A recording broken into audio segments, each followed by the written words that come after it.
सम्पन्ने सगज कुम्भपस्थानि वाणीश्वरी शिवे शान्ते कालिकायै नमोऽस्तुते लोलजीवे दुरारोहे मित्रत्रय विभूषिते घोरहास्योत्कटाकारे कालिकायै नमोऽस्तुते व्याघ्रचर्माम्बरधारे खड्गकर्तरिकाकरे कपालेन्दीवरे वामे कालिकायै नमोऽस्तुते नीलोत्कटजटाभारे सिन्दूरेन्दुसुतोदरे सारवक्तृष्टदर्शने कालिकायै नमोऽस्तुते प्रलयानलधूम्राभे चन्द्रसूर्याग्निलोचने शैलवामे शुभे माता कालिकायै नमोऽस्तुते ब्रह्मणोक्तो जलौघेतु शवमध्ये प्रसंस्थिते प्रेतकोटिसमायुक्ते कालिकायै नमोऽस्तुते।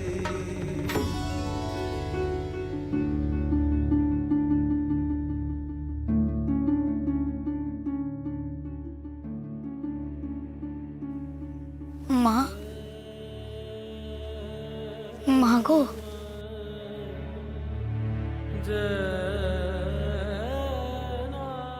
দেখো দেখো সবাই দেখো, আমার মায়ের কি রূপ দেখো। আমার লোকনাথ জগৎজননী মাকে কেমন সাজিয়েছে দেখো। আহা, এই রূপ থেকে প্রাণ ভরে যায়।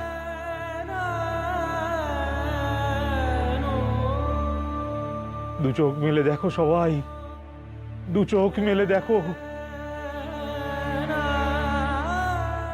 মায়ের ভুবন মোহিনী রূপ এই বিশ্ব চরাচরে কেমন ব্যাপ্ত হয়েছে দেখো।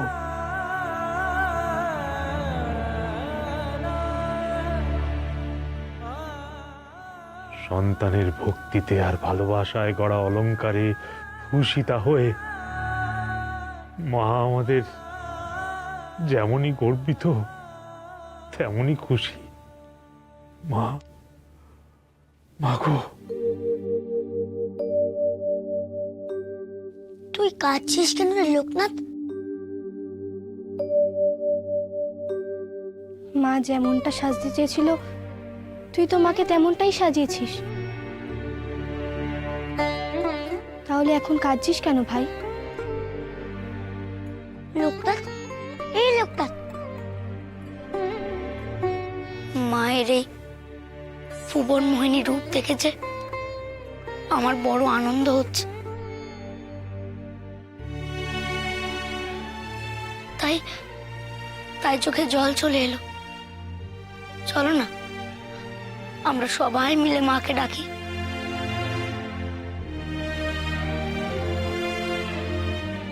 মাকে নবরূপে আমরা বরণ করে নিই। মা, মাগো, তোমার মনের স্বার্থ আমি পূরণ করলাম। তোমার সন্তানদের নিজের হাতের গয়না দিয়ে আমি তোমাকে সাজালাম।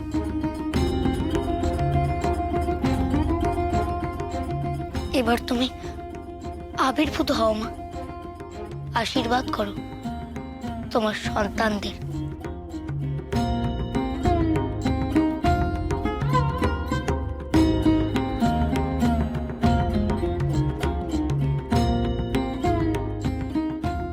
যথার্থ বলেছেন আচার্যদেব, যথার্থ বলেছেন।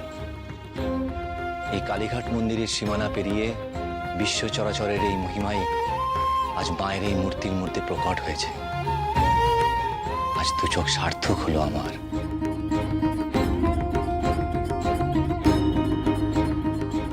আমার গর্ব অহংকারের ধুলো সরিয়ে আজ এক নতুন দৃষ্টিতে মাকে দেখলাম।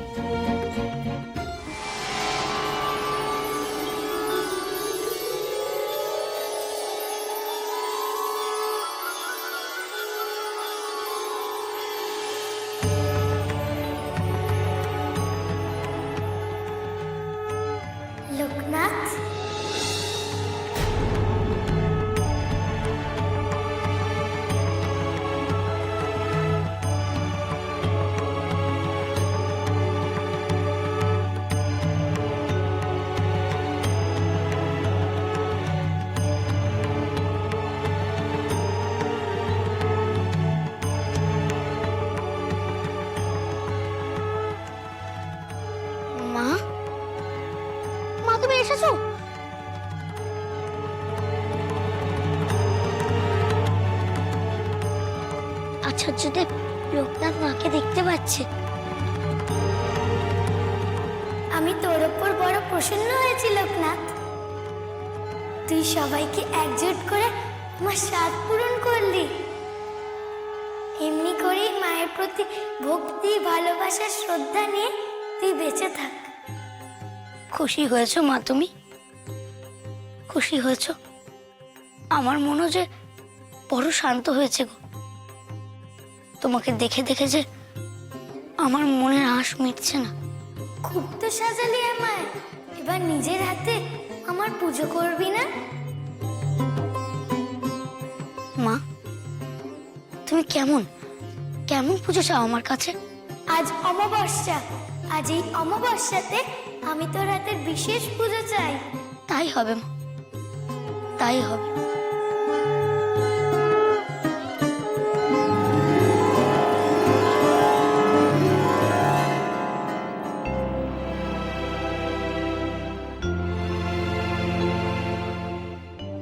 মা এসেছিল গো, অলংকারে ভূষিত হয়ে। কি তার রূপ! আরে বেটা, তো মা তোকে কি বললে? বল না, বল। অমাবস্যার দিন মা আমার কাছে বিশেষ পুজো চেয়েছেন। বদ্যি মশাই, আমি নিজের হাতে মায়ের জন্য পায়েস ভোগ রাখবো। ঠিক আছে, আমি আর ভৈরবী মা তোকে সাহায্য করব। লোকনাথ, আমিও তোর সঙ্গে পায়েস রাখবো। রাজামশাই, তোমাকেও কিন্তু মায়ের পুজোয় উপস্থিত থাকতে হবে। আমার রানী মাদের নিয়ে মায়ের পুজোর প্রসাদের ভোগ গ্রহণ করতে আসতে হবে। নিশ্চয়ই আসবো লোকনাথ। এ তো আমার পরম সৌভাগ্য যে আমি মায়ের ভোগ পাবো। লোকনাথ, মা তো আমাদের ক্ষমা করে দিয়েছেন, তবে এই ফুলের মালায় যদি মাকে আমি পুজো দিই, মা কি তা গ্রহণ করবেন? কেন করবেন না?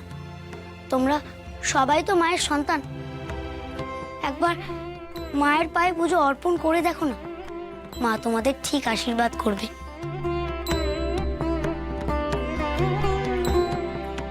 আমি সবাইকে নিয়ে তোমার পুজোয় সামিল হব মা। তোমার পুজোয় তোমার কোনো সন্তান তোমার থেকে দূরে সরে থাকবে না।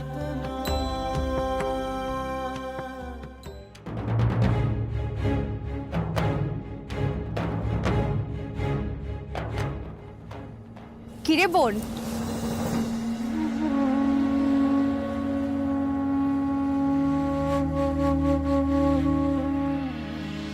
অভিমান কমেছে?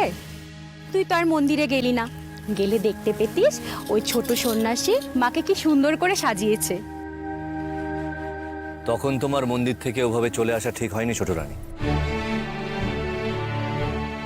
মাফ করবেন মহারাজ, একজন বালকের কথায় আমাদের সর্বস্ব দিয়ে নিঃস্ব হতে আমি চাইনি, আর সেই জন্যই আমি ওখান থেকে চলে এসেছি। আর চলে এসে আমি ভালোই করেছি। ধুর পাগলি, মা তো আমাদের কোনো গয়নাই গ্রহণ করেননি, বরং লোকনাথের মাধ্যমে আমাদের শিক্ষা দিয়েছেন। সত্যি অতটুকু বালক আজ আমাকে শিক্ষা দিয়েছে। আজ লোকনাথ মায়ের পুজো করবে। পুজোর প্রসাদ গ্রহণের জন্য আমাদের সবাইকে নিমন্ত্রণ জানিয়েছে সে। ছোট রানী, তুমিও চলো। তোমার মনের সব ভুল ভেঙে যাবে মায়ের দর্শন করলে। না মহারাজ, আমি যাব না।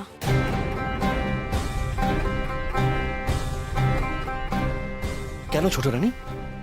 কালীঘাট মন্দিরে এসে মায়ের দর্শন করবে না? মায়ের পুজোর প্রসাদ গ্রহণ করবে না? আমাকে দেখেও কি তুমি বুঝতে পারছো না যে কালীঘাটের মায়ের কি মহিমা? রাজকীয় দম্ভে আমি অন্ধ ছিলাম, লোকনাথ আমাকে ভক্তির পথ দেখিয়েছে। এই সোনা দানা মণিমাণিক্য এসব কিছুই নয়, আসল হলো ঈশ্বরের প্রতি ভক্তি।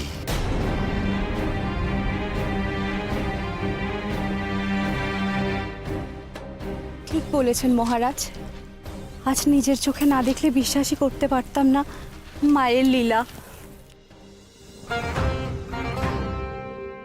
জানো বড় রানী, আমি ঠিক করেছি আমার সমস্ত বিষয় আশয় এই কালীঘাট মন্দির নির্মাণে দান করব।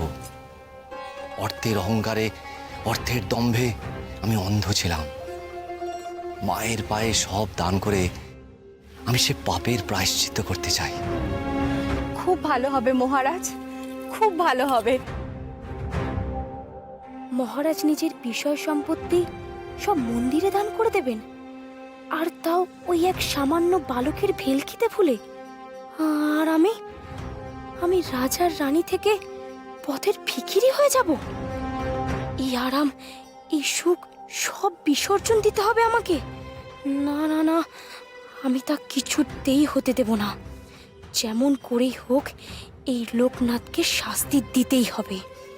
যদি লোকনাথই ওই মন্দিরে না থাকে তবে নিশ্চয়ই মহারাজও তার নিজের সিদ্ধান্ত থেকে সরে আসবেন, আর তার ব্যবস্থাটাই আমি করব।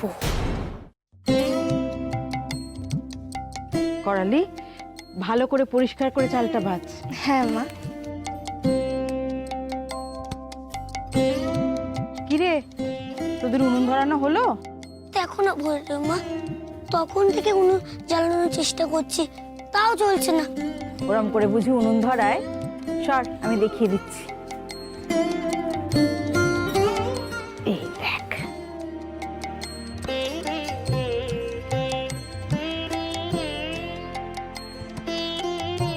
কিও করেন দিদি, তোমার চাল বাছা হলো? হ্যাঁ, এই যে। হ্যাঁ রে লোকনাথ, তুই নিজের হাতে পায়েস বানাতে পারবি তো? কেন পারবো না? তুমি আর ভৈরবী মা মিলে আমাকে একটু দেখিয়ে দিলেই পারবো। লোকনাথ, আয় চালটা নিয়ে আয়। হ্যাঁ ভৈরবী মা।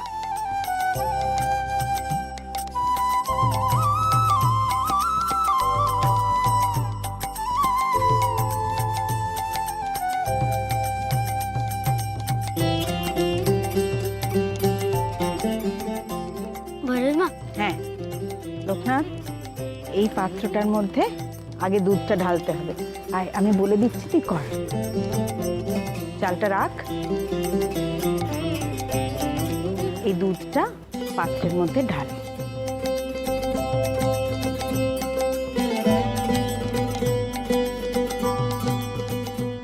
এবার পাত্রটা আগুনে বসা।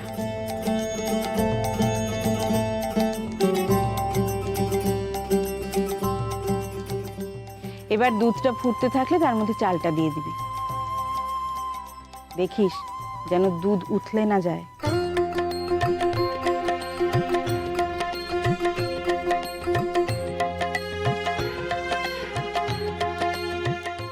লোকনাথ, এবার নে চালটা দিয়ে দে।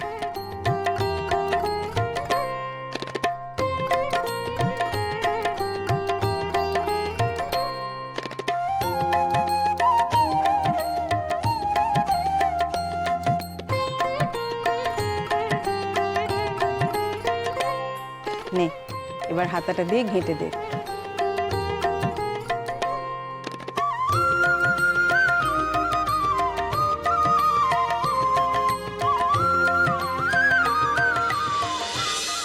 নে লোকনাথ, এবার ওর মধ্যে বাতাসাগুলো দে।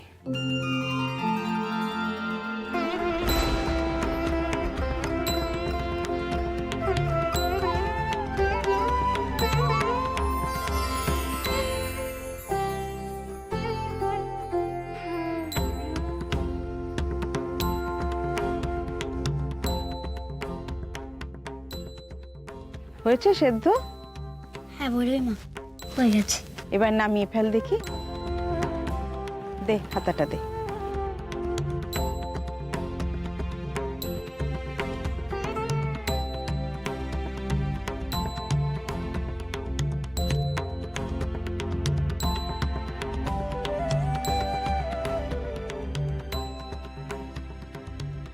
লোকনাথ, এবার এই পাত্রটায় তুলে রাখ। তুলে ঝুড়ি চাপা দিয়ে দিবি, তাড়াতাড়ি ঠান্ডা হবে। নে।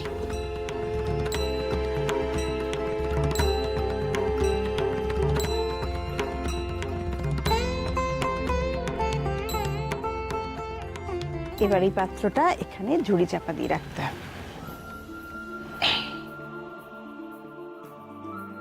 তাহলে তাড়াতাড়ি ঠান্ডা হবে।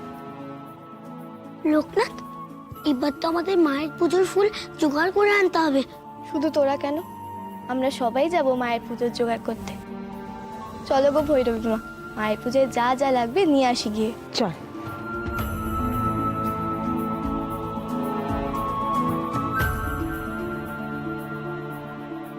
ফল লাগবে গো, ফল। ভালো ফল আছে, টাটকা ফল আছে, ফল লাগবে গো, ফল।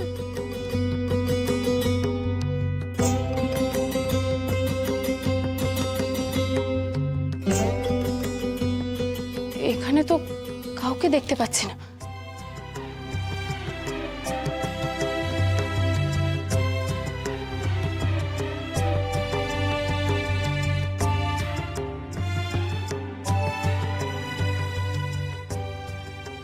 আমি বরং এই দাওয়ায় বসে একটু জিরিয়ে নিই, সেই ভালো।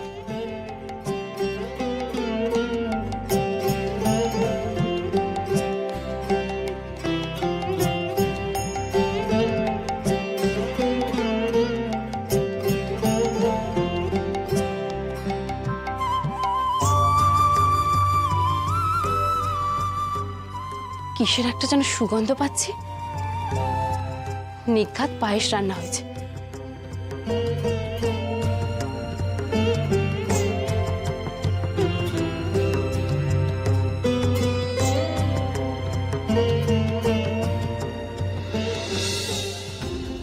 এই তো বড্ড খিদে পেয়েছে, আমি বরং এই পায়েসটাই খাই।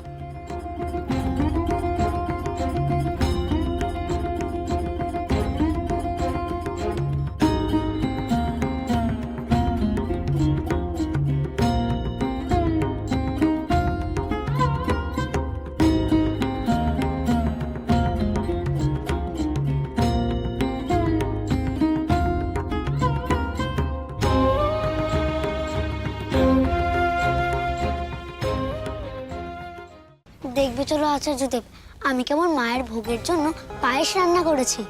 তাই নাকি লোকনাথ? ওরে, মা যে তোর হাতেই পূজা চেয়েছেন, তা তুই নিজের হাতে পায়েস রান্না করে মাকে উৎসর্গ করলে সেই পূজা যে সার্থক হবে বাবা।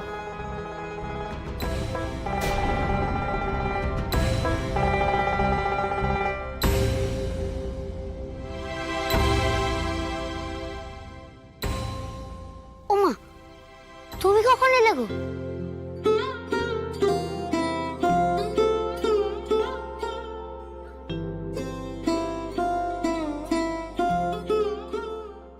আমি তো অনেকক্ষণ এসেছি, ফল নিয়ে এসে দেখি যে কেউ নেই, তাই এই দাওয়ায় বসে একটু জিরোচ্ছি। ও করালি, যা পায়েসটা নিয়ে আয়, মায়ের পায়ের কাছে রাখতে হবে তো। হ্যাঁ।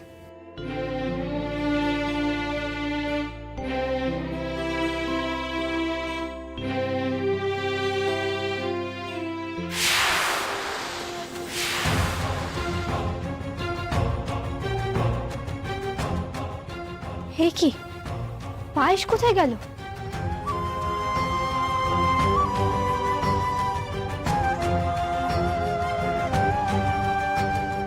ভৈরবী মা, এই দেখো, পায়েসের পাত্র তো খালি। সে কি?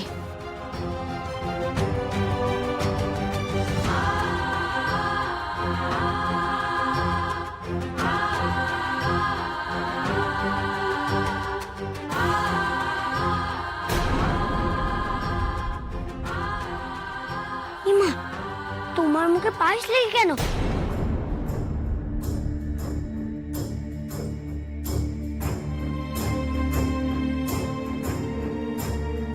সে কি, লোকনাথ মায়ের ভোগের জন্য পায়েস রান্না করলো, আর তুমি তা খেয়ে নিলে? বড্ড খিদে পেয়েছিল গো। আহা, বড় সুন্দর হয়েছিল পায়েসটা, আমি তৃপ্তি করে খেয়েছি। মা জননী, এ পায়েস যে লোকনাথ মাকে উৎসর্গ করবে বলে বানিয়েছিল, তুমি এই পায়েসটা খেয়ে ফেললে মা। এখন মায়ের পূজাই বা কি করে হবে, আর লোকনাথ মাকে কি বা উৎসর্গ করবে বলো তো?